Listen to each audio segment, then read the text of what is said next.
On va commencer avec une campagne plutôt culottée. Imaginez, vous voulez louer une voiture pour le week-end, vous arrivez dans votre agence de location et là vous êtes accueilli par un commercial qui ressemble étrangement à Rocco Siffredi et qui vous assène de jeux de mots douteux.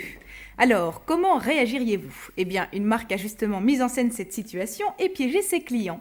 Est-ce que la ficelle n'est pas un peu grosse? À vous de juger. Cette campagne n'est bien sûr destinée qu'aux nets et ne passera jamais en télé, sauf évidemment dans Culture Pub, dans l'événement de la semaine préparé par Mandy Mokhtari.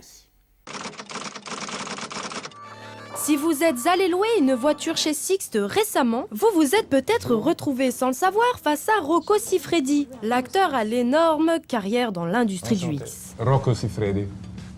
Maintenant, je suis un homme Sixt. Vous m'avez reconnu. La nouvelle égérie du groupe s'est en effet glissée le temps d'une journée dans la peau d'un conseiller en location de voiture.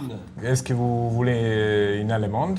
Oh, une berline française. Une allemande, une allemande, vous connaissez, vous. La campagne s'appuie sur 5 caméras cachées dans une agence parisienne de Sixt. Le but, piéger les clients avec les recommandations du chef. Moi, je me connais très bien avec les allemandes. Moi, je les domine. Ah oui. Oui. Je les domine très très fort, les allemandes. Avec des petits coups sous le coffre. On n'en doute pas, vous vous en voulez déjà d'avoir raté ce grand moment de poésie. Eh bien, tenez-vous bien, vous n'êtes pas au bout de vos peines. Voilà, 219 €. 219 € et vous avez la cabriolet tout le week-end. Mais il faut mettre la capote. Dès le lancement du dispositif viral mis en place par l'agence Performix, presque tous les blogs influents ont relayé l'information. Moi aussi, je fais très attention. Je mets toujours la capote le soir. Rocco est donc un très bon coup pour Sixt et c'est une opération qui tombe à pic avant les grosses chaleurs de l'été et ses départs en vacances. Et si jamais votre ami, il n'est pas d'accord, vous lui dites ou tu mets la capote ou tu sors de la voiture. En titillant dernièrement l'image de Madame Bruni Sarkozy ou celle d'Angela Merkel, la compagnie allemande est passée maîtresse en matière de provocation. Bonjour, j'ai appelé pour une Smart ce matin. Oui. Le nom de Martin. En plus, elle est petite. Comme je dis souvent, c'est pas la taille qui compte. Pas besoin d'en avoir une grosse, non? Vous savez mon problème où il est?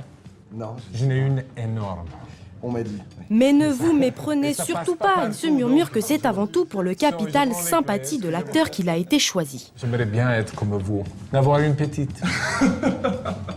Le plus gros dans cette histoire, c'est que Rocco n'a été reconnu que 2 fois au cours de la journée. Vous reconnaissez votre nom? Ouais. Non, c'est moi, c'est moi. C'est pas, pas votre visage qui marque d'habitude, mais... Reste à espérer qu'au guichet, il y aura bientôt une queue monstre.